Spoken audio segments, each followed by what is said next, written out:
Hello everyone, it's Devesh and welcome back to our channel explain. So आज हम करवाने वाले हैं फाइनेंशियल मैनेजमेंट का यूनिट सेकंड। ठीक है, तो भाई आज हमने यूनिट सेकंड की वीडियो स्टार्ट कर दी है क्योंकि यूनिट नंबर 1 हमारी कंप्लीट हो गई है, जिसमें एक चैप्टर था वो मैं डाल चुका हूँ ऑलरेडी, डिस्क्रिप्शन में आपको मिल जाएगा लिंक। ठीक है, आज हम करवाएंगे यूनिट सेकंड का चैप्टर नंबर फर्स्ट। और अगर हम फर्स्ट सेकंड से देखा जाए तो वैसे तो चैप्टर नंबर सेकंड है, तो हमारे टोटल लाइन से अगर हम चैप्टर मैं लिखने वाला हूँ चैप्टर 1 2 3 4 5 इस तरह से। ठीक है, तो हमारा है चैप्टर नंबर सेकंड अगर स्टार्टिंग से देखा जाए तो आज स्टार्टिंग से चैप्टर नंबर सेकंड है जिसका नाम है कैपिटल बजटिंग डिसीजन। तो आज हम ये पढ़ने वाले हैं कैपिटल बजटिंग डिसीजन जो है वो क्या होता है। और साथ ही साथ अगर मैं आपको बता दूं, ये जो सीरीज बन रही है ये सेमेस्टर 3 के लिए बन रही है, तो चाहे आप बीकॉम ऑनर्स में हो चाहे आप प्रोग्राम में हो, तो भाई दोनों के लिए बहुत ज्यादा एप्लीकेबल होने वाली है। ठीक है, साथ ही साथ जितने भी स्टूडेंट्स इस वीडियो को देख रहे हैं, अगर किसी को भी नोट्स वगैरह परचेज करने हैं तो कॉन्टेक्ट नंबर आपको ये दे रखा है, आप कॉल करके मैसेज करके व्हाट्सएप पे सिंपल हाई लिख के I want to buy notes लिख के आप नोट्स को इजीली परचेज भी कर सकते हो मिनिमम अमाउंट देके। बस 100-150 रुपए से भी कम है, मतलब 100-120 ही होगा, तो वो अमाउंट देके आप नोट्स को परचेज कर सकते हो। इंग्लिश मीडियम में सारे चैप्टर्स आपको नोट्स में मिल जाएंगे। ठीक है, तो आइए बिना टाइम वेस्ट करे करते हैं start chapter number second, capital budgeting decision. आपको पहले ये समझना है कि कैपिटल बजटिंग क्या होता है। कैपिटल बजटिंग होता क्या है, तो अगर आपकी कोई कंपनी है, आपकी मान लो कोई बड़ी फर्म है, कंपनी है या कोई बिजनेस है, उसके अंदर आपको क्या करना होता है, जब भी आप अपना पैसा लाते हो, जब भी आप अपनी कैपिटल डालते हो, ठीक है, तो कैपिटल क्या होता है, आपकी शुरू में स्टार्टिंग कमिटमेंट होती है किसी भी बिजनेस को स्टार्ट करने की। और कैपिटल बजटिंग जब तक आप ठीक नहीं रखोगे पूरा बिजनेस उसी के ऊपर चलेगा। आपने सपोज करो आपने एक बिजनेस डाला, बिजनेस में आप 100 रुपए लेके आए, स्टार्टिंग में आप बिजनेस डालते हो 100 रुपए लेके आए, अब वो 100 रुपए आप 10 रुपए 100 रुपए में से निकाल के मशीनरी लाओगे, उसी 100 रुपए में से 10 रुपए के लेबर्स को सैलरी दोगे, उसी 100 रुपए में से 10 रुपए लेबर्स का कन्वीनियंस, पेटी कैश, छोटे मोटे खर्चों को लगा लोगे। तो ये जो कैपिटल है ना बहुत ज्यादा मायने रखती है। जब आप उस कैपिटल की बजटिंग करोगे, जब आपको लगेगा कि मेरा खर्चा कुछ ज्यादा हो रहा है और प्रॉफिट नहीं आ रहा, तब आप अपना बिजनेस बंद करने की सोचोगे। तो इसीलिए हम कहते हैं अगर कोई भी बिजनेस स्टार्ट करते हैं तो सबसे पहले हमें कैपिटल बजटिंग डिसीजन लेना पड़ता है। डिसीजन इसीलिए लेना पड़ता है कि आपका बिजनेस जो है वो आगे आने वाले टाइम पे स्मूथली रन करे। ठीक है, तो भाई इसीलिए हम बनाते हैं कैपिटल बजटिंग। तो कैपिटल बजटिंग में आज हम पहले डेफिनेशन रीड करने वाले हैं। Capital budgeting is a crucial financial process. क्या है? एक क्रूशियल फाइनेंशियल प्रोसेस है। एक प्रोसेस क्या है? एक प्रक्रिया है, ठीक है, जिसमें हम ना कैपिटल की बजटिंग करना सीखते हैं कि किस तरह से कैपिटल को यूटिलाइज करना है, अच्छे ढंग से किस तरह से कैपिटल को रखना है। ठीक है, तो इसमें प्रोसेस भी पढ़ने वाले हैं हम आगे। कह रहा है that help organisation make long term investment. और इसमें हम सीखते हैं इसकी मदद से ऑर्गेनाइजेशन में हम लॉन्ग टर्म इन्वेस्टमेंट जो है वो कैसे चला सकते हैं, या लॉन्ग टर्म इन्वेस्टमेंट के जो डिसीजंस होते हैं हम वो कैसे ले सकते हैं। अब लॉन्ग टर्म इन्वेस्टमेंट क्या होती है, तो लॉन्ग टर्म इन्वेस्टमेंट में हम ऐसा समझते हैं, ऐसी इन्वेस्टमेंट को लॉन्ग टर्म इन्वेस्टमेंट कहा जाता है जो हमारी 1 ईयर से ज्यादा की होती है, 1 साल से ज्यादा की होती है। तो अगर मैं इसका एग्जांपल देके आपको बताऊं, तो एग्जांपल में सबसे पहले आपकी होती है असेट्स। ठीक है, असेट्स में मान लो अभी मैं पढ़ा रहा हूं, तो मेरे लिए असेट्स क्या है, ये जो बोर्ड है, ये बोर्ड मेरे लिए क्या होगा, ये मेरे बोर्ड जो है मेरे लिए असेट होगा। ठीक है, अब आप बोलोगे भैया आपका मार्कर जो है वो भी आपके लिए असेट है। हाँ भाई, वो भी मेरे लिए असेट है, बट क्या ये मार्कर 1 साल से ज्यादा मैं चला सकता हूँ? नहीं। अगर मैं इसको रेगुलरली 2 वीडियो 3 वीडियो में यूज कर रहा हूँ तो ये एक टाइम पे महीना चलेगा, मतलब ज्यादा से ज्यादा मैं इससे 30 या 20 वीडियो रिकॉर्ड कर पाऊंगा। उसके बाद ये नीब है ना, इसकी जो टूथ है वो घिस जाएगी, तो ये लॉन्ग टर्म नहीं चलेगा। तो ये क्या है, शॉर्ट टर्म के लिए है। ठीक है, तो हमारा बोर्ड हो गया। बोर्ड के साथ साथ जो मैंने लाइट्स और फैन लगा रखे हैं, तो इसमें भी तो खर्चा जा रहा है। फैंस, लाइट्स, जो भी मेरे इक्विपमेंट है वो सारे लॉन्ग टर्म होते हैं। ठीक है, साथ ही साथ लॉन्ग टर्म में और क्या क्या चीजें आ सकती है, असेट्स हो गई आपकी, मशीनरीज हो गई, ठीक है, जो भी अगर आप मशीनरी यूज कर रहे हो, लैंड बिल्डिंग हो गया, लैंड बिल्डिंग, फर्नीचर हो गया आपका, फर्नीचर, ठीक है। तो ये सारी की सारी जो इन्वेस्टमेंट्स होती है लॉन्ग टर्म इन्वेस्टमेंट्स कहलाते हैं। तो देखो जितनी भी make long term investment decision, तो इन्हीं इन्वेस्टमेंट डिसीजंस को कैपिटल बजटिंग जो है वो संभाल के चलता है, ताकि आगे आने वाले टाइम पे हम कोई भी इन्वेस्टमेंट कर रहे हैं तो उसमें क्या हो, हमारी इन्वेस्टमेंट आराम से ठीक हो सके, ठीक है, और हमारा जो बिजनेस है वो ठीक चले। आगे लिखा है रिगार्डिंग कैपिटल एक्सपेंडिचर, जितने भी कैपिटल एक्सपेंडिचर होते हैं, जो कैपिटल एक्सपेंडिचर होते हैं, बड़े बड़े खर्चे जो होते हैं, ठीक है, कैपिटल लेवल के, तो उन सबकी भी बजटिंग कौन करता है, कैपिटल बजटिंग डिसीजन। क्यों? क्योंकि अगर मान लो आपका कोई छोटा मोटा खर्चा है, आपका 50-100 रुपए का नुकसान होना है कहीं पे, तो अगर वो होता है तो उसमें क्या होता है, अगर मान लो आपकी बहुत बड़ी कंपनी है, करोड़ों में डील कर रही है, आपका 50-100 का नुकसान भी होता है तो आपको पता नहीं चलेगा। बट हम जो पेटी कैश रिकॉर्ड करते हैं तो उसमें वो भी पता होना चाहिए कि आपका छोटा मोटा खर्चा कितना हो रहा है। आप सैलरी के साथ साथ कन्वीनियंस, कोई बाहर जा रहा है सामान लेने, सपोज करो कोई ट्रांसपोर्टर आया है उसको पैसे देने हैं, ठीक है, या फिर मान लो कोई लेबरों ने पार्टीज वगैरह कर ली है, समोसे मंगा लिया, कुछ मंगा लिया, तो वो सारी जो खर्चे हैं, या मान लो आपका पेन पेपर इंक कुछ खत्म हो रहा है, उसके लिए आपको पैसा चाहिए, तो ये जो है आपका कैपिटल एक्सपेंडिचर बड़े रिकॉर्ड रखता है। तो कैपिटल एक्सपेंडिचर के साथ साथ हमें एक स्मॉल छोटा रिवेन्यू जो एक्सपेंडिचर वो बनाना होता है। उसमें क्या होता है, आपको ना अपने जो आपका बंदा है, जो भी आपका अकाउंटिंग वगैरह करता है, तो वो अलग से ही मेंटेन करके चलता है बुक्स में। अगर मान लो आपने उसको 1 लाख रुपए दिए सिर्फ और सिर्फ पैटी कैश के लिए, इसके लिए दिए पैटी कैश के लिए, क्योंकि पैटी कैश अगर मान लो 50-60 की बात है तो कोई दिक्कत नहीं है, करोड़ों का बिजनेस है तो चलता है। मगर वही 50-60 करके अगर 50-60 500 बार होने लगा तो वो कितना हो जाएगा, हजारों में आ जाएगा, और हजारों में आ जाएगा तो भाई रिकॉर्ड रखना पड़ेगा, कैपिटल बजटिंग हिल जाएगी, लाख रुपए का हिसाब किताब ही नहीं मिलेगा। ऐसे छोटे छोटे करके रोज समोसे आ रहे हैं, कुछ ना कुछ आ रहा है, ठीक है। तो ये सारा का सारा कैपिटल बजटिंग जो है हमारा वो मेंटेन करता है। अब हम बात करेंगे, इसका सेकंड पॉइंट है हमारा features of capital budgeting. Capital budgeting के फीचर्स क्या क्या होते हैं। पहला फीचर्स यही होता है कि लॉन्ग टर्म इन्वेस्टमेंट होती है। सबसे पहले फायदे की बात यह है कि जो लॉन्ग टर्म इन्वेस्टमेंट्स है ना, जो लंबे समय के लिए चलने वाली चीजें हैं, जैसे असेट्स थी, मशीनरी थी, land, building, furniture, fitting etcetera, तो ये जो सारी चीजें हैं लॉन्ग टर्म इन्वेस्टमेंट में ही हम ज्यादा इन्वेस्ट करते हैं कैपिटल बजटिंग। क्योंकि कैपिटल क्या होती है, कैपिटल मतलब कि वो पैसा जो स्टार्टिंग में बिजनेस में लगाया गया हो।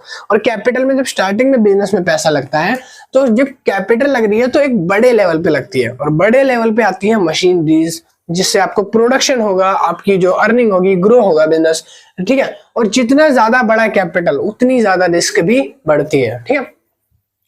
पॉइंट नंबर 2 है सिग्निफिकेंट फाइनेंशियल इम्पैक्ट। जो भी फाइनेंशियल इम्पैक्ट है तो वो भी हमारे फीचर्स में आते हैं, क्योंकि जब कैपिटल बजटिंग हमारे डिसीजन ले रहे हैं तो इसमें कुछ फाइनेंशियल इम्पैक्ट भी आएंगे, कुछ पैसा ओवरफ्लो जाएगा, कुछ इनफ्लो जाएगा, तो ये सब भी चीजें हमें मेंटेन करके चलनी पड़ती है। थर्ड नंबर है कॉम्प्लेक्सिटी मतलब होता है कि यहाँ पर हमें जो है कॉम्प्लेक्सिटी में रिस्क वगैरह भी आती है।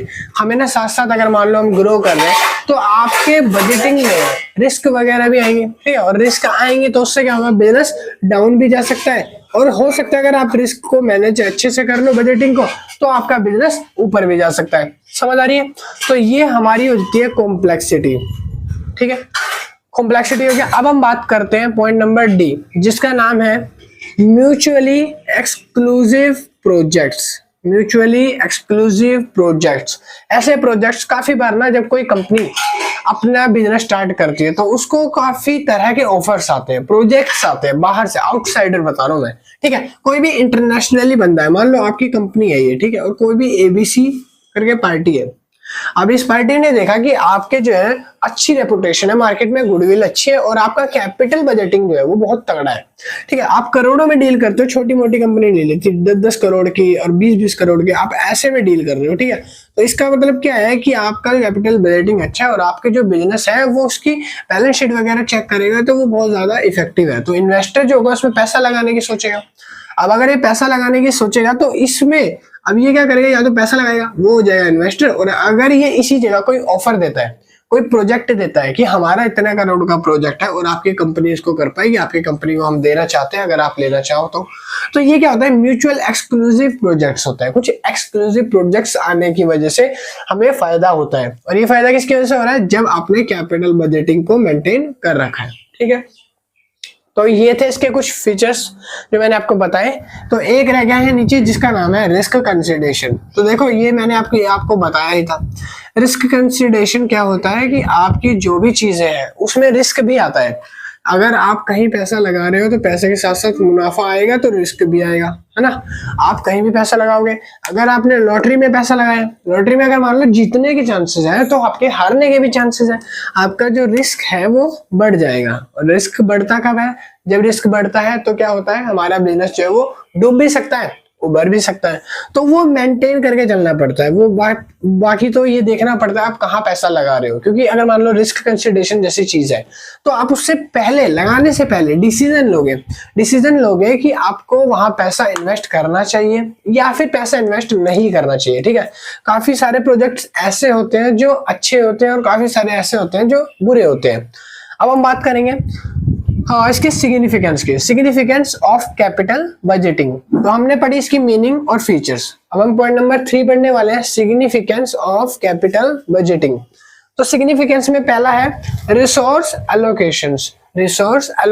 कोई भी बिजनेस चला रहे हो तो उसमें आपको रिसोर्स एलोकेशन करना पड़ेगा। आपको ये देखना पड़ेगा या आपको ये चेक करना पड़ता है टाइम टू टाइम कि आपके जो रिसोर्सेज है वो सफिशिएंट तो है ना। वो आपको ये देखना पड़ेगा कहीं खराब तो नहीं हो रहे। कहीं मान लो मशीनरी में कोई बॉयलर में प्रॉब्लम आ रही हो, आगे चलते चलते फट जाए, नुकसान डबल हो जाए, तो आपको वो रिसोर्सेज का टाइम टू टाइम चेक करना पड़ेगा कि जो भी आप प्रोडक्शन में यूज कर रहे हो, रिसोर्सेज हो गए, ठीक है, वो सारे के सारे ठीक ठाक हो। पॉइंट नंबर 2 है ग्रोथ एंड एक्सपेंशन। आपको अपनी ग्रोथ और एक्सपेंशन पे जो है वो ध्यान रखना है। और ग्रोथ एंड एक्सपेंशन अपने आप होती है, पता है अपने आप कैसे होती है? अपने आप ऐसे होती है, आपने अगर आप मान लो बिजनेस खोला, आपने बिजनेस में अच्छा खासा खर्चा किया है, एसी लगाया है, आपने एक बर्गर शॉप खोली। छोटा सा बिजनेस का एग्जांपल देता हूँ। आपने एक बर्गर की शॉप खोल दी। बर्गर की शॉप जब खोली ना तो बर्गर की शॉप में आपने महंगी क्वालिटी के बन्स मंगाए। बन्स मंगाने के साथ साथ आपने एसी एयर कंडीशन लगवाया, पूरा कमरा एयर कंडीशन है, ठीक है। लोगों के लिए आपने टीवी लगवाए, फैंस लगवाए, टिश्यूज रखवाए, ठीक है। और उनको ना खाने के बाद आप उनको टिश्यू ऑफर कर रहे हो, वेटर आपके पास आ रहा है, आपको वेट नहीं करना पड़ा। सबसे जरूरी चीज है टाइम, ठीक है। टाइम इज मनी, पैसा, ठीक है। समय क्या है? मनी है। तो अगर आप उस जगह पे लोगों से टाइम बचा रहे, लोगों का, आपने बर्गर मांगा, आपका उनका बर्गर मान लो 2-2 मिनट में आ जा रहा है, ठीक है। शेफ अच्छे खासे रख रखे हैं, तगड़े वाले रख रखे हैं। अगर खर्चा ज्यादा कर रखा तो यहाँ पे क्या होगा? एक्सपेंशन होगा। आपका जो बिजनेस है वो क्या होगा? ग्रो होगा। किस वजह से? उसके बहुत सारे रीजंस हैं। पहली चीज तो जो आपने रिसोर्सेज यूज करे, अलोकेशन करा, रिसोर्सेज का अच्छे ढंग से इस्तेमाल किया। दूसरा, आपका जो ट्रेनिंग, आपका जो स्टाफ है पूरा का पूरा वो कोऑपरेटेबल है, ठीक है। उसके साथ साथ आपने जो अपना माइंडसेट लगाया, जिसने भी मेंटेन कराया पूरी बजटिंग वो अच्छी है, और लोगों को फैसिलिटीज प्रोवाइड करी जा रही है, तो यहाँ पर आपका ग्रोथ एंड एक्सपेंशन अपने आप ही बढ़ जाएगा। पॉइंट नंबर 3 आता है रिस्क मैनेजमेंट। देखो अगर आप बड़ी कैपिटल बजटिंग करते हो तो रिस्क आता है, छोटा मोटा भी हो सकता है, काफी बार बड़ा भी हो सकता है। अब रिस्क को मैनेज करना कहलाता है रिस्क मैनेजमेंट। आपको जब रिस्क आएगा तो उसको मैनेज करने के लिए आप पहले ही तैयार हो। जैसे कि अगर मान लो आपको पता है आपको एक लॉटरी में पैसे लगाने हैं 10 रुपए, ठीक है। लॉटरी में पैसे लगा रहे हो तो प्रोबेबिलिटी आप हार भी सकते हो, आप जीत भी सकते हो, ठीक है। मगर आप ये मान के चलते हो अगर जीत गए तो मैं ये करूंगा, मगर हार गया तो क्या क्या करोगे? हार गए तो उसके लिए कुछ रिजर्व वगैरह है आपके पास, रिकवरी कुछ है कि जिससे आप उस रिजर्व को उससे आप मतलब रिकवरी कर सको। जो भी पैसा आपका डूब रहा है, रिकवरी करने के लिए पीछे बैकअप एक तैयार हो आपके पास, तब उस जगह पे बोलते हैं रिस्क मैनेजमेंट, ठीक है। जैसे कि अगर मैं नॉर्मल एग्जांपल दूं, अगर आपकी कंपनी में आपको पता है आपने ऐसी जगह कंपनी ले रखी है, या आपकी कंपनी ऐसी जगह पे है जहां भूकंप आ सकता है, बाढ़ आ सकती है, सुनामी आ सकती है, और आपने कोई पीछे बैकएंड तैयार नहीं कर रखा कि अगर कभी बाई चांस आ जाए तो हम पीछे क्या करें? हमारे पास डेटा ही नहीं है, या फिर हमारी जो कंपनी है उसको दोबारा रिक्रिएट करने के लिए या उठाने के लिए या फिर ग्रो करने के लिए कोई आपका सेकंड स्टेप है इसके बाद, तो ये चीज होता है रिस्क मैनेजमेंट। तो यही चीज देख के चलनी होती है रिस्क मैनेजमेंट। और आजकल तो हर घर में है। जैसे अगर मान लो ऐसा तो नहीं होगा किसी का भी, कोई भी घर ऐसा नहीं होगा मेरे हिसाब से कि जिसमें जैसे खाना वाना ना हो। सबके घर में होता है खाना वाना, सब खाते हैं। तो अगर मान लो आप खाना वगैरह खा रहे हो तो इसमें भी एक रिस्क मैनेजमेंट होता है। आपने आज दाल बनाई, कल दाल सुबह खराब हो गई, तो हमारे पास एक सेकंड स्टेप होता है, बेसिक स्टेप होता है सारी मम्मियों के पास। वो क्या होता है, अगर मान लो दाल जैसे सुबह खराब होने वाली है तो उनको इतना पता रहता है अगर ये दाल कितनी टाइम तक चल पाएगी। जितना टाइम तक चल पाएगी चलेगी, नहीं चलेगी तो एंड टाइम पे खराब होने से पहले हम स्टेप ले लेंगे। एक्चुअल में नहीं लेंगे जब खराब होने से थोड़ा पहले, ठीक है। हमें पता है खराब होने वाली है और दाल बच रही है, कोई खाएगा नहीं, फेंकी जाएगी, तो मम्मी क्या करती है, कुछ नई डिश का आविष्कार करती है, नया कुछ बना के उसको परोस देगी ताकि आप उसको खा लो और वो खराब भी ना हो। तो इसको बोलते हैं रिस्क मैनेजमेंट, ठीक है। मैंने घरेलू तरीके बताए हैं। पॉइंट नंबर डी है लॉन्ग टर्म प्लानिंग। हमें ना लंबे समय के लिए प्लानिंग करनी होती है। जब भी आप कैपिटल बजटिंग कर रहे हो, ये मान के मत चलो, शॉर्ट टर्म की तो बात ही छोड़ दो कि भाई आज मैंने बिजनेस खोला और मेरा 2 महीने 3 महीने चलेगा ना। आज बिजनेस खोला तो सालों साल चलेगा। कितने साल? 10 साल, 20 साल, 30 साल, हो सकता है 40-50 साल चल जाए, ठीक है, बहुत है भाई। तो आपकी लाइफ टाइम बिजनेस अगर आपको चलाना है, आप लाइफ टाइम के लिए कुछ कर रहे हो, तो उस जगह आपको लॉन्ग टर्म प्लानिंग करनी पड़ती है, बड़ी सोचनी पड़ती है, ठीक है। मान लो मैंने एक कंपनी खोली जिसमें मैं बना रहा हूँ क्रीम रोल्स अगर आपने देखे हो तो कैसे होते हैं, देखो हूबहू तो नहीं बना पाऊंगा बट ट्राई करूंगा कि ऐसा बन जाए। तो भाई देखो ये क्रीम रोल है, इसके अंदर ना यहाँ पे फिलिंग्स होती है, व्हाइट रंग की क्रीम होती है, ठीक है। आया होगा 5-10 रुपए का आता है, पहले 5 का आता था, अब 10 का आने लगा। तो ये जो क्रीम रोल है, अब आपने इसकी फैक्ट्री डाली।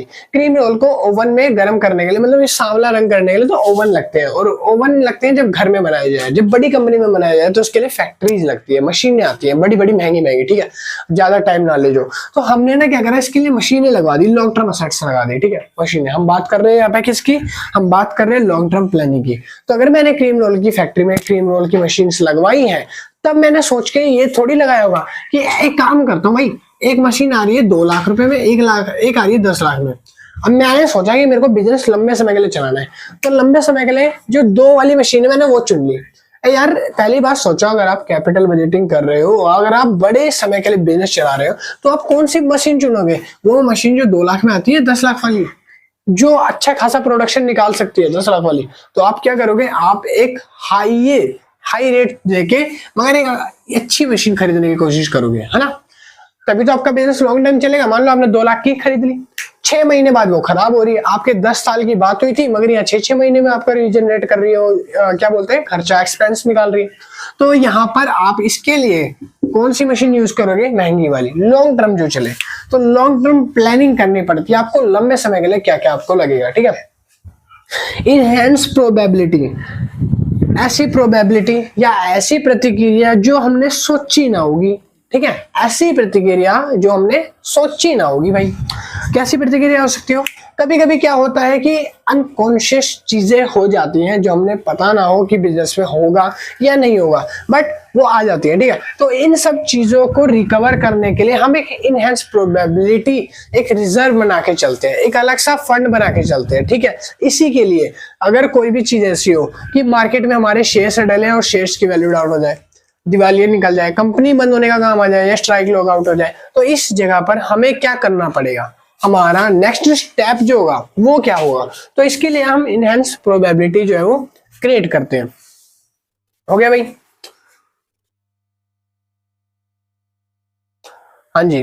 तो आगे हम बात करने वाले हैं इनहेंस प्रोबेबिलिटी के बाद कैपिटल बजटिंग प्रोसेस। देखो मैंने अभी ऊपर आपको सबसे पहले पढ़ाया था कि हम प्रोसेस की बात करने वाले हैं। प्रोसेस क्या होता है? प्रोसेस क्या होता है? अगर मान लो आपको चाय बनानी है, चाय का भी एक प्रोसेस होता है। आपको दाल बनानी है, आपको चावल बनाने हैं, आपको रोटियां सेकनी है, तो उसका भी एक प्रोसेस होगा। हर चीज का एक प्रोसेस होता है ना। प्रोसेस कैसे होता है, मतलब समझा नहीं भैया, प्रोसेस बताओ पहले, प्रोसेस होता क्या है? एक मिनट अभी बताते हैं जी प्रोसेस क्या होता है।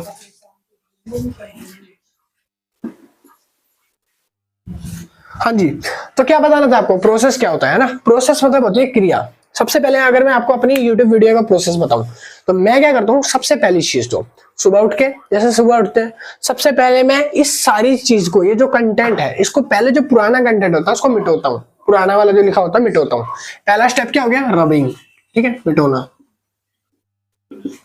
दूसरा स्टेप, अब मैंने उसको रब कर दिया सारा।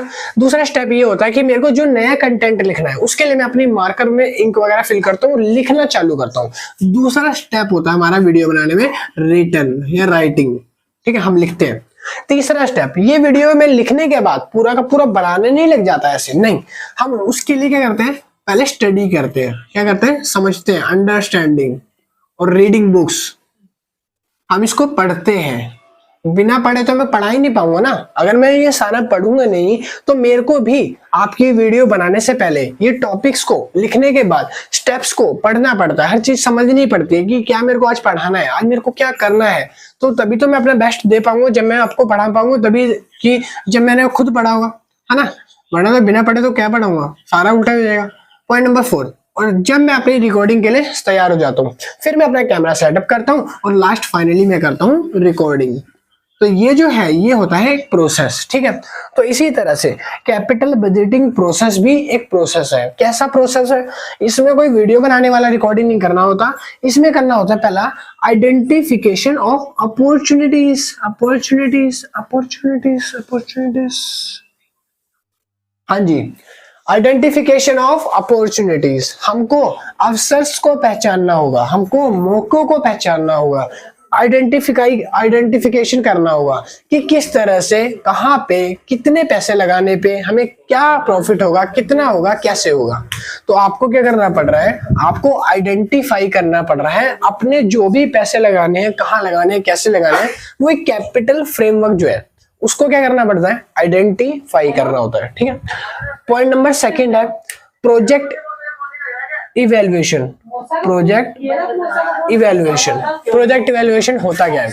अब आपको ये पता होना चाहिए कि भाई प्रोजेक्ट इवेल्युएशन में क्या क्या आता है। अब आपने देख लिया, आइडेंटिफाई कर लिया कि 2 रुपए और 5 रुपए में से 5 रुपए ज्यादा होते हैं, आइडेंटिफाई हो गया।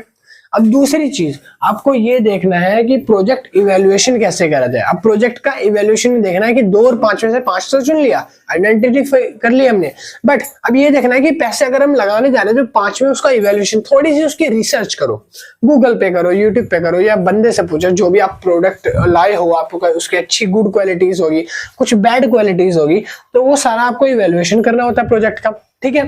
पॉइंट नंबर 3 आता है सिलेक्शन क्राइटेरिया। सिलेक्शन क्राइटेरिया, अब आपने प्रोजेक्ट इवेलुएट कर लिया, पूरी तरह से आपको बाहर आया, प्रोजेक्ट मस्त लग रहा है। अब आप सिलेक्ट करोगे उसके क्राइटेरिया, आप किस तरह से उसका रिटर्न रेट दोगे। आप अगर मान लो कहीं पैसा लगा रहे हो तो आपको पैसा चुकाना पड़ेगा, ब्याज दर के सूद चुकाना पड़ेगा। तब अब हम बात करते हैं रिटर्न रेट की। तो भाई रिटर्न रेट इस तरह के होते हैं कैपिटल बजटिंग टेक्निक्स में। कैपिटल बजटिंग टेक्निक्स के रिटर्न रेट होते हैं इवैल्यूएशन क्राइटेरिया में, नॉन डिस्काउंटिंग मेथड होता है और एक होता है डिस्काउंटिंग मेथड। 2 मेथड आते हैं, दोनों मेथड के अंदर 5 टोटल बजटिंग रेट है, मतलब कि 5 तरह से आप अपना सिलेक्ट कर सकते हो क्राइटेरिया कि किस तरह से आपको अपना रेट ऑफ इंटरेस्ट चुकाना है। पहला पेबैक मेथड है, अकाउंटिंग रेट है, नेट प्रेजेंट वैल्यू है, इंटरनल रेट ऑफ रिटर्न है, प्रॉफिटेबिलिटी इंडेक्स है। तो 5 तरीके में से जो तरीका बेस्ट लगे आप उस तरह से अपना रेट ऑफ रिटर्न चुका सकते हो, ठीक है। इसको बोलते हैं क्राइटेरिया। तो यही क्राइटेरिया की बात हो रही है जो आगे हम पढ़ने वाले हैं। आगे उसके बाद बात करते हैं रिस्क असेसमेंट। रिस्क असेसमेंट क्या होता है। अब आपने अपना क्राइटेरिया सिलेक्ट कर लिया इसमें से कि भाई मेरे को ना तीसरा क्राइटेरिया नेट प्रेजेंट वैल्यू, मैं चलो इसी से रेट ऑफ रिटर्न लगाऊंगा, ठीक है। अब यहाँ पे रिस्क असेसमेंट, अब ये देखना होगा कि हमने जो क्राइटेरिया चुना है उसके हिसाब से हमारा पैसा कितना बन जाएगा, कितनी भारी रिस्क बन जाएगी या कितना भारी फंड देना पड़ जाएगा सामने वाली पार्टी को, अगर हम रिस्क असेसमेंट करते हैं नेट प्रेजेंट वैल्यू से, ठीक है। पॉइंट नंबर ई आता है डिसीजन मेकिंग। अब आपने सारी चीजें कर ली, अब आपको डिसीजन बनाना है। अपने पार्टनर से पूछोगे, अपनी जो है पार्टनर्स है जो भी आपके कंपनी में आपके जो साथ है, आप ऑर्गेनाइजेशन में डिस्कशन करोगे कि भाई हमें ना ये तरीका बढ़िया लग रहा है और ऐसी ऐसी बात है और इतने इतने का प्रोजेक्ट है, तो अब ये बता दो लेना है कि नहीं लेना। अगर वो बोलता है हाँ लेना है, अच्छा है चलो, तो डिसीजन हो जाएगा मतलब फाइनल। डिसीजन क्या हो जाएगा, फाइनल हो जाएगा कि हमें पैसा इस पे ही लगाना है, इसी पे लगाना है, ठीक है। अब पैसा लग चुका है, पैसा लगने के बाद क्या होगा, काम स्टार्ट हो जाएगा। अगर मान लो मैंने मिस्त्री को पैसे दे दिए घर बनाने के, अब वो पैसा लेने के बाद हथौड़ा कस्सी लेके चालू हो जाएगा ना मेरा घर बनाना, ये तो नहीं छोड़ के जाएगा 1 साल बाद आके काम करेगा, नहीं, इम्प्लीमेंटेशन हो जाएगा, ठीक है। पैसा दिया, काम स्टार्ट, ठीक है। पैसा जैसे ही आप दोगे काम स्टार्ट होगा, उस पर वर्क करा जाएगा, ठीक है, इम्प्लीमेंटेशन होगा। अब उसके बाद आप क्या करोगे, आपका काम हो जाएगा मॉनिटरिंग एंड रिव्यू। अब आपको ये देखना है कि जो मैंने पैसा लगाया है जो मैं पैसा लगा रहा हूं उसको मॉनिटरिंग और रिव्यू भी तो करोगे खड़े होके कि मैं पैसा सही जगह तो लगा रहा हूँ, काम तो अच्छे से हो रहा है नहीं हो रहा। मेरी कैपिटल बजटिंग में अगर मैं 10 लाख 10 करोड़ रुपए दे रहा हूँ, जो भी पैसा लगा रहा हूँ 100 करोड़ 200 करोड़, तो ये पैसा मेरा सही से यूटिलाइज तो हो रहा है ना। तो इसीलिए मॉनिटरिंग एंड रिव्यू जो कि इसका एक लास्ट फाइनल प्रोसेस हो जाता है। वैसे तो इसके बाद एक और आता है post review, but post review जो है वो रिव्यू की ही कैटेगरी में आता है, तो वो ज्यादा इतना बेनिफिशियल नहीं होता। ठीक है, तो ये एग्जांपल था ना। मैं इसको हटा देता हूँ ताकि आपको कंफ्यूजन ना हो उतारना क्या है बाद में।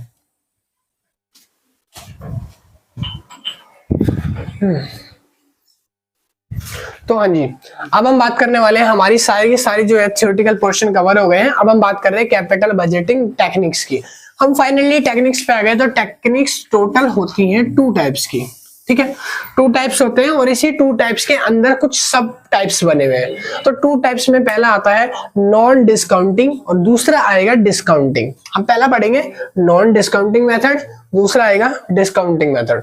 तो पहला जो मेथड है जिसमें नॉन डिस्काउंटिंग मेथड है, इसके अंदर 2 कैटेगरी में डिवाइड किया है। पहला है पेबैक पीरियड, दूसरा है अकाउंटिंग रेट ऑफ रिटर्न। पहला कौन सा है? पेबैक पीरियड, दूसरा है अकाउंटिंग रेट ऑफ रिटर्न। ठीक है, अब यहाँ पे अगर मैं इसी जगह बात करूं डिस्काउंटिंग मेथड की, डिस्काउंटिंग मेथड में 3 मेथड आते हैं। पहला आता है नेट प्रेजेंट वैल्यू, दूसरा इंटरनल रेट ऑफ रिटर्न और तीसरा आता है प्रॉफिटेबिलिटी इंडेक्स। ठीक है, तो अब हम स्टार्ट करने वाले हैं पेबैक पीरियड से। पेबैक पीरियड होता क्या है? यहाँ पर पेबैक पीरियड का मतलब क्या होता है? तो भाई पेबैक पीरियड ना एक शॉर्ट टाइम का पीरियड होता है। ठीक है, और इसकी जो आपकी बुक है उसमें ज्यादा लंबी डेफिनेशन तो नहीं है, बस इसका एक फॉर्मूला और एक एग्जांपल दे रखा है सॉल्व करके। तो मैं आपको फॉर्मूला बताने वाला हूँ और आपको फॉर्मूला समझा दूंगा ताकि आप उसके एग्जाम्पल्स जो है वो आराम से कर पाओ। छोटा सा क्वेश्चन आएगा, ज्यादा बड़े बड़े क्वेश्चन नहीं बनते इनके ऊपर, बिल्कुल बेसिक क्वेश्चन आता है डिवाइड वाले। ठीक है, डिवाइड और मल्टीप्लाई बस।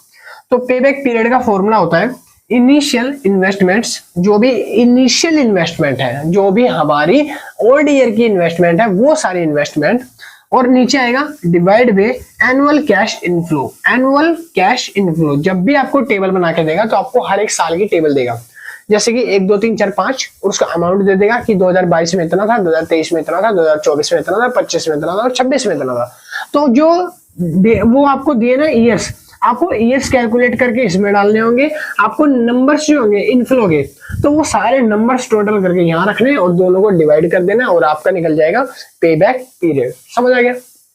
हाँ जी, तो हम बात करने वाले point number 2, B point. B point में लिखा है, अब मैं बताऊंगा accounting rate of return. Accounting rate of return का फॉर्मूला क्या होता है?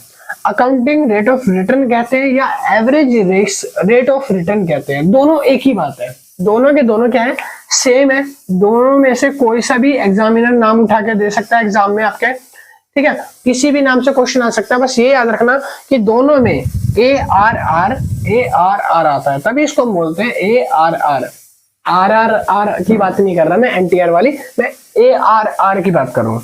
तो यहाँ पे ARR जो है, इसका फॉर्मूला क्या होता है? फॉर्मूला बिल्कुल आसान है, average annual profit. Average annual profit, जो भी आपका एवरेज एनुअल प्रॉफिट होगा, जो भी मान लो आपके 5 साल बिजनेस चला, 2019 से लेके 2023 तक आपने बिजनेस करा, 5 साल। ठीक है, अब ये जो 4-5 साल जो भी आपका बिजनेस चला है, अब इन 5 सालों में मान लो हर एक साल आपको 2-2 लाख का प्रॉफिट हुआ। टोटल प्रॉफिट है 10 लाख। 10 लाख को 5 से डिवाइड कर दो, कितना आ जाएगा? 5 से डिवाइड करने में आ जाएगा कितना? 2 लाख रुपए। तो आपको जो एनुअल आया, जो एवरेज आया, वो एवरेज निकालना है। एवरेज प्रॉफिट ऊपर लिखना है आपको। उसके नीचे यहाँ पे एक चीज और मैंने लिखी है, after tax. After tax, tax लगने के बाद का एनुअल प्रॉफिट। ठीक है, और नीचे आएगा average investment in the project. Average investment in the project, investment नीचे आएगी और दोनों को डिवाइड कर देना और आपका निकल जाएगा क्या? ARR। ठीक है, समझ आ गया? तो ये थे हमारे non discounting method. Discounting method अब बात करने वाले हैं। डिस्काउंटिंग मेथड में 3 तरह के हमने देखा। तो पहला जो है वो आता है net present value. Net present, तो अब मैं बात करने वाला हूँ नेट प्रेजेंट वैल्यू की। नेट प्रेजेंट वैल्यू क्या होता है? देखो, डिस्काउंटिंग मेथड स्टार्ट कर रहे हैं, तो डिस्काउंटिंग मेथड में 3 तरह के मेथड हमने देखे। पहला आता है नेट प्रेजेंट वैल्यू, दूसरा आएगा इंटरनल रेट ऑफ रिटर्न तीसरा आएगा प्रॉफिटेबिलिटी इंडेक्स। तो अब मैं पहले वाले की बात करने वाला हूँ। तो डिस्काउंट कैश फ्लो टेक्निक्स के अंदर पहला जो है नेट प्रेजेंट वैल्यू, उसको कैलकुलेट करते हैं हम एनपीवी भी बोलते हैं पहला, तो इसका दूसरा नाम समझ लो एनपीवी भी होता है, नेट प्रेजेंट वैल्यू, शॉर्ट में एनपीवी। ठीक है, अब एनपीवी निकलता है CF1 प्लस में CF2 प्लस में CF3 प्लस में CFN। एन क्यों लिखा भाई, एन नंबर हो सकते हैं, मतलब कि आगे भी चल रहा है। ठीक है, CF4 CF5 CF6, बस CF समझो पहले क्या होता है। तो CF क्या होता है, CF होता है cash inflow. Cash inflow, cash inflow होता है कौन से ईयर का, कह रहा है एट डिफरेंट टाइम पीरियड, अलग अलग टाइम पीरियड का जो भी कैश फ्लो होगा वो कहलाएगा हमारा कैश इनफ्लो, कहलाएगा हमारा CF। ठीक है, तो CF मान लो 2019 का अलग है, 2020 का अलग है, 2021 22 23 का अलग अलग है। तो हम ना जितने ईयर का CF है उतने ईयर का CF 1 2 3 करके डालेंगे। यहाँ पे 2019 का डालेंगे, यहाँ 20 का, यहाँ 21 का, यहाँ 22 का, ऐसे डालेंगे। ठीक है, उसके बाद माइनस करेंगे लास्ट में किससे, CO से। CO मतलब कैश आउटफ्लो, क्या आएगा, CO मतलब कैश आउटफ्लो, जो पैसा ऐसा है जो हमारी तरफ से गया है, कैश आउटफ्लो आ गया। कैश आउटफ्लो को लास्ट में माइनस करेंगे एट जीरो टाइम पीरियड। कब आएगा, जीरो टाइम पीरियड। यहाँ पे आएगा डिफरेंट टाइम पीरियड, यहाँ पे आएगा जीरो टाइम पीरियड। ठीक है, मतलब आपके स्टार्टिंग में या एंडिंग में जब भी आपका पैसा जो है गया है, उसी पैसे को हम माइनस करेंगे। ठीक है, उसके बाद हम नीचे जो है डिवाइड करेंगे इसको 1 प्लस के से। किससे डिवाइड करेंगे, 1 प्लस के से। 1 प्लस के जो है वो भी हर एक साल के अलग अलग होंगे। ठीक है, 1 तो सेम ही होगा, 1 में तो कोई प्रॉब्लम ही नहीं है। 1 प्लस के में के जो है इसको बोलते हैं डिस्काउंट रेट। क्या बोलेंगे, डिस्काउंट रेट। 10% 20%। सपोज करते हैं अगर आपने किसी से लोन भी लिया है तो आपको जो पहला साल है, पहले साल में 2019 में 10 रुपए का डिस्काउंट रेट मिला है, दूसरे साल में आपको 15 रुपए का डिस्काउंट रेट मिला है, तीसरे साल जो है आपको 8 रुपए का डिस्काउंट रेट मिला है। तो आप लिखोगे 1 प्लस 15, 1 प्लस 8, 1 प्लस 12, जो भी आपको अलग अलग होगा n नंबर ऑफ। ठीक है, तो इस तरह से ऊपर वाला CF कैश इनफ्लो, नीचे जो है आपका डिस्काउंटिंग रेट, माइनस करोगे कैश आउटफ्लो से और आपका निकल जाएगा NPV। समझ आ गया, NPV कैलकुलेट करना आसान है। तो भाई NPV तक आ गया। अब हम बात करने वाले हैं इंटरनल रेट ऑफ रिटर्न और प्रॉफिटेबिलिटी इंडेक्स, इन दोनों की। तो पहले आप इसको नोट कर लो, उसके बाद मैं लिखवाता हूँ आगे। अगर किसी को भी नोट्स वगैरह बाय करने या लेक्चर अच्छे लग रहे हैं तो लाइक कर लेना, और नोट्स बाय करने के लिए कॉन्टेक्ट नंबर आपको ऊपर दिया हुआ है, मैसेज कर दो व्हाट्सएप पे, लिख दो नोट्स बाय करने, परचेज करने, आपको मैसेज रिप्लाई आ जाएगा। पहले आप इसको उतार लो, मैं रब करूंगा, अगला लिखवाता हूँ।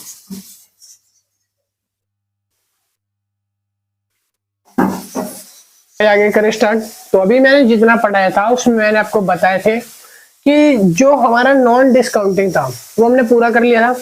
डिस्काउंटिंग मेथड के अंदर मैंने आपको सिर्फ और सिर्फ एक मेथड बताया था एनपीवी का। ठीक है, और अभी मैं बताने वाला हूँ बाकी जो 2 मेथड रह गए थे, जिसका नाम था, एक तो IRR था और दूसरा था प्रोबेबिलिटी इंडेक्स। तो मैं आपको ये दोनों ही मेथड बताने वाला हूँ। ठीक है, तो सबसे पहले हम पढ़ने वाले हैं IRR मेथड क्या कहता है। तो हमने ऊपर पढ़ा था कि जब नॉन डिस्काउंटिंग में तो ARR था, एनुअल रेट ऑफ रिटर्न।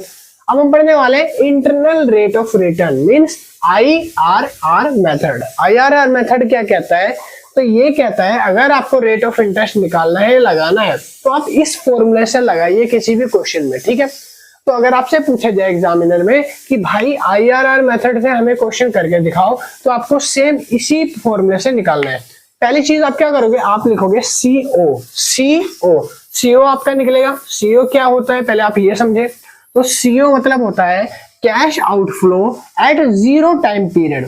मैंने क्या बोला, कैश आउटफ्लो, ओ लिखा है, ओ मतलब आउटफ्लो, CFI लिखा है यहाँ पे, तो इनफ्लो। समझ आ रहा है। तो अगर आपको निकालना है CO, तो आपको निकालना पड़ेगा cash outflow at zero time period. अब उसके बाद बाकी सेम है। अभी जो मैंने NPV बताया था ना भाई, उसी की तरह करना है, बस नीचे के की जगह क्या आ जाएगा, R आ जाएगा। तो आप लिखोगे CF1 प्लस CF2, मतलब कि हर एक ईयर का अलग अलग। CF मतलब cash inflow at different time period.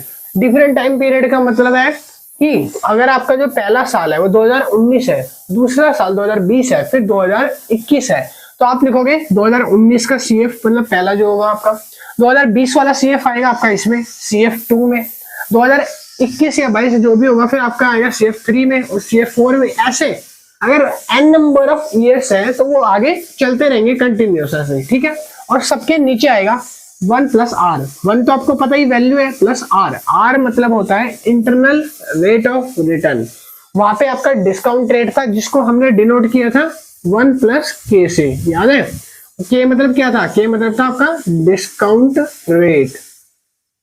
और अब हम पढ़ रहे हैं यहाँ पे आर, आर मतलब इंटरनल रेट ऑफ रिटर्न, ठीक है। तो आपका R internal rate of return, cash inflow, cash outflow. अब आप इसके नीचे, सबके नीचे same 1 plus R, 1 plus R, 1 plus R ऐसे करते जाओगे।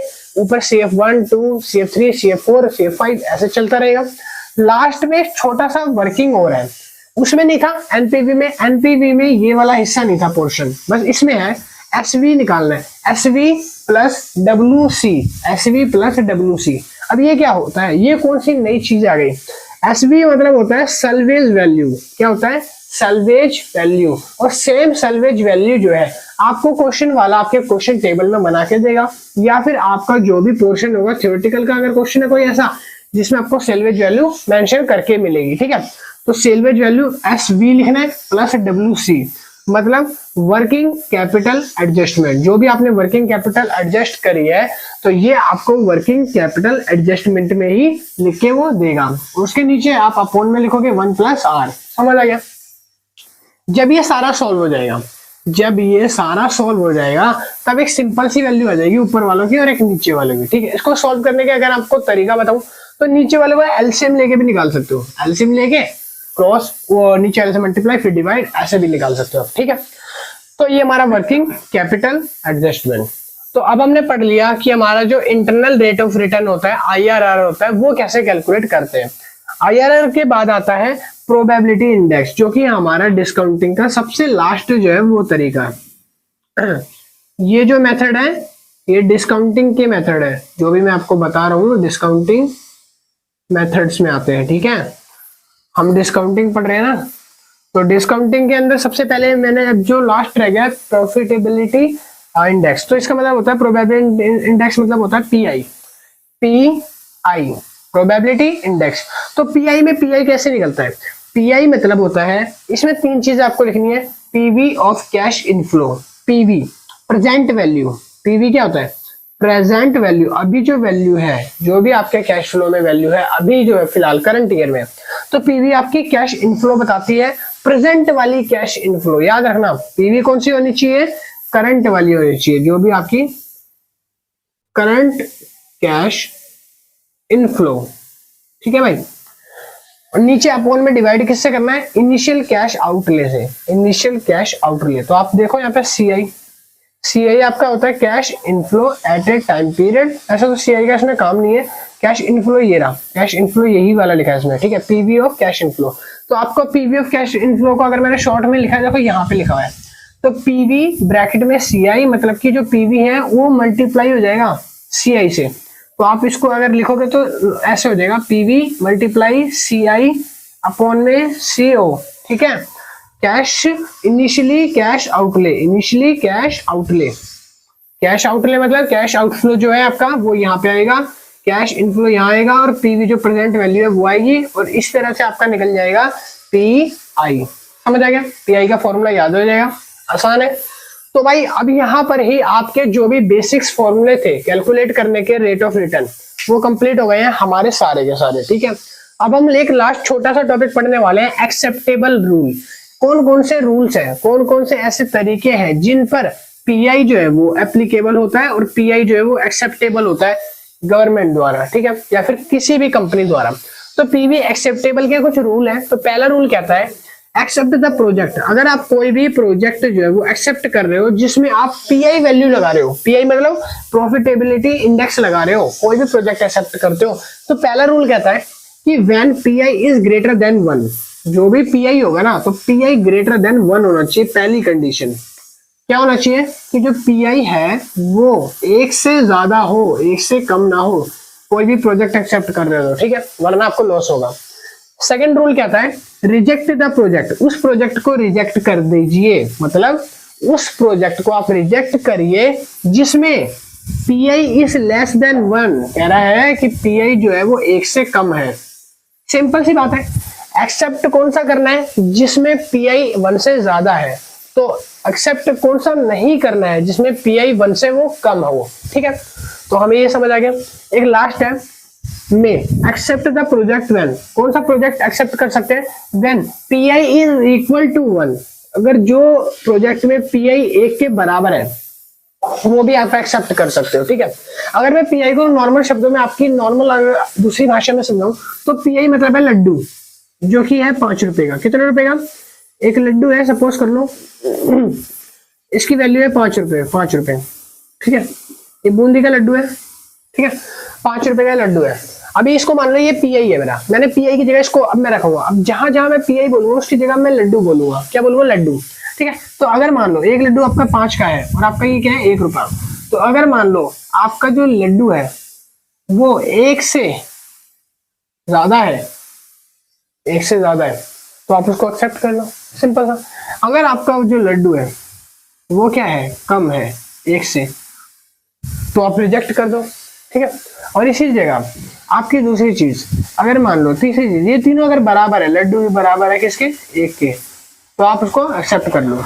तो भाई ये नॉर्मल सा तरीका था, बाकी तो ये मैंने क्या बताया ये छोड़ो, आप यही ध्यान रखो जो मैंने ऊपर वाला बताया, ये तो बस फिजूल था, टाइम वेस्ट था। ठीक है, तो देखो अब आपको एक्सेप्टेबल रूल याद हो गए कि जो PI है वो 1 से ज्यादा है तो एक्सेप्ट होगा, या बराबर है तो एक्सेप्ट होगा, ज्यादा है या बराबर है तो एक्सेप्ट, वरना रिजेक्ट। ठीक है, अब हमने ये पूरा का पूरा पढ़ लिया, हमारा जो था कैपिटल बजटिंग डिसीजन, उसके सारे हमने टेक्निक सीख ली, थ्योरेटिकल पोर्शन कवर कर लिया और सारा ये कवर कर लिया। तो यहाँ पर आपका लेक्चर नंबर 2 जो है यूनिट 2 का चैप्टर 1, तो आपका ये कंप्लीट हो जाता है। तो आई विश आपको लोगों को सारा कुछ समझ आया होगा। वीडियो अच्छी लगी तो वीडियो को लाइक, शेयर एंड सब्सक्राइब करना चैनल को मत भूलना, ताकि आपको नेक्स्ट लेक्चर्स के नोटिफिकेशन भी मिलते रहे। और इसका जो नेक्स्ट पार्ट है, मतलब कि यूनिट नंबर 3 चालू होने वाली है, यूनिट 1 में और यूनिट 2 में एक चैप्टर का लिंक सारी वीडियो के डिस्क्रिप्शन में मिलेगी, चिंता मत करो। और जो हमारा यूनिट नंबर 3 है वो कल से स्टार्ट हो जाएगा, नेक्स्ट वीडियो जल्दी आएगी उस पर भी। और अभी आप इसको उतार लीजिए, और अगर किसी को भी नोट्स वगैरह बाय करने हैं तो भाई कॉन्टेक्ट नंबर आपको ऊपर दिया हुआ है, कॉल करके या मैसेज करके व्हाट्सएप पे आप नोट्स को बाय कर सकते हो। ठीक है, मिनिमम अमाउंट पे करके मैं सारे कुछ मिलेगा भाई, नोट्स में पूरा थ्योरेटिकल क्वेश्चन कवर है। ठीक है, उसमें आपको सारी चीजें मिलेगी, और एग्जाम के लिए शॉर्ट रिवीजन में बहुत ज्यादा बेनिफिशियल होंगे नोट्स, आप उसको ले सकते हो। और वीडियो को अच्छा तो लगा लाइक करना और कमेंट करना, और अगर किसी का कोई डाउट है या कोई पर्सनल क्वेश्चन है तो नीचे कमेंट में ड्रॉप कर देना। मैं मिलता हूँ एक नई वीडियो में नए लेक्चर के साथ अनदर डे। अभी के लिए इतने, and thank you and keep for watching.